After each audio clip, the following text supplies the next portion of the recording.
இது என்ன வண்டினா ஆக்டிவா வண்டி சர்வீஸ் வந்துச்சு. சர்வீஸில் என்னென்ன வேலை பார்க்கணும் சிம்பிளாக ஒரு தகவல் சொல்கிறேன்.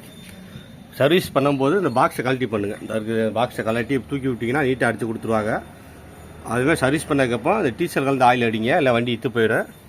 முக்கியமாக என்னென்னா சர்வீஸ் பண்ணதுக்கப்புறம் அந்த மேட்டை எடுத்துக்கணும். இல்லாட்டி இந்த தண்ணி நிற்கிதா பார்த்தீங்களா, இந்த இடம்லாம் ஏற்கனவே துருவாக இருக்குது பார்த்தீங்களா, எல்லாமே காரணம் இப்படி மேட்டை எடுக்காமல் அப்படியே விட்டது தான்.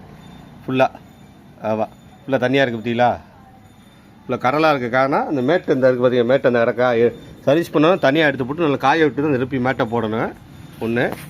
அப்போ இன்னொன்று ஆயிலை கரெக்டாக மாற்றணும் 2. இப்போ 3வது இந்த விஷயம் தான் உங்களுக்கு நல்ல பெனிஃபிட்டான விஷயம். இந்த ப்ளக்கை வந்து இப்போ கழட்ட முடியல, சரியான டைட்டாக இருந்துச்சு. ஆமாம், அதாவது உடஞ்சிருச்சுன்னு வச்சுக்கோங்க. கழட்டும் போது இன்ஜினை இறக்கி தான் கலட்டணும். ஆனால் அது கலட்டமும் உடஞ்சினா அது மெக்கானிக் தவறு இல்லை, அதையும் சொல்லிக்கிறேன். ஏன்னா ப்ளக்கு சரியாக டைட்டாக இருந்துச்சு. இது எப்படி பொறுமையாக கலட்டு எப்பவும் நான் கலெக்டர் வந்து இந்த ஸ்பானம் தான் போடுவேன். இந்த ஸ்பான் தான் லூஸாக இருக்குது.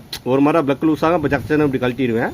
ஆனால் டைட்டாக இருக்க ப்ளக்குக்கு என்ன செய்யணும்னா இந்த மாதிரி ப்ளக் ஸ்பானை எடுத்துக்கணும். கம்பெனி ரூல்ஸ் வரும். இதில் என்ன ஒன்று இருக்குன்னா இந்த உள்ள ரப்பர் இருக்குது பார்த்தீங்களா, இந்த ரப்பரில் வந்து இந்த ப்ளக் இந்த ஹோல்ஸு கரெக்டாக போய் நல்லா மாட்டி நின்றுக்கணும்.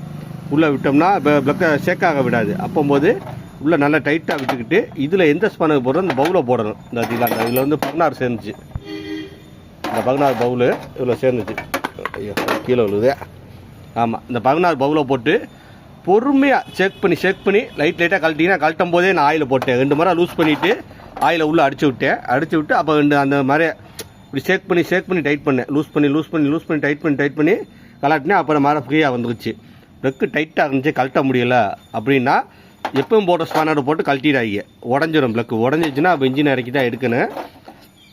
புது ஸ்பானர் கம்பெனி ரூல்ஸ் வருமாங்க, வண்டியிலே வரும்பாருங்க. அந்த மாதிரி ஸ்பானர் எப்படியும் ஒர்க் ஷாப்பில் இல்லாமல் இருக்காது. அதில் எடுத்து இந்த ரப்பர் உள்ளதாக எடுத்துக்கிறங்க.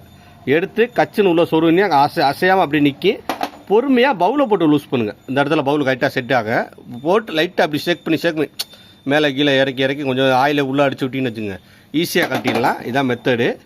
ஆமாம், அப்புறம் அது வந்து ஏர் ஃபில்டர் சர்வீஸ் பண்ணிங்கன்னா ஏர் ஃபில்டர் நல்லா கழட்டி க்ளீன் பண்ணணும். இந்த ஏர் ஃபில்டர் இருக்குதுங்களா, எப்படி மாற்றணும் கஸ்டமர்கிட்ட வர கேட்கணும். ஆமாம், ஏர் ஃபில்டர்லாம் கழட்டிடுங்க. முக்கியமாக சர்வீஸ் பண்ணால் அதில் உள்ள மேட்டை அங்கே தனியாக எடுத்து போட்டுருங்க. பார்த்தீங்களா, தண்ணி நிற்கிதா, இப்போ தண்ணி துடைச்சி விட்டு ஆயிலை போட்டு மாட்டுங்க. இல்லாட்டி இந்த ஏற்கனவே கவனிக்காமல் விட்டது தான் இந்த இடம் இந்த மாதிரி ஆயிடும். முக்கியமாக இந்த மாதிரி பாக்ஸை கலட்டி பண்ணுங்கள், அது நல்லாயிருக்கு.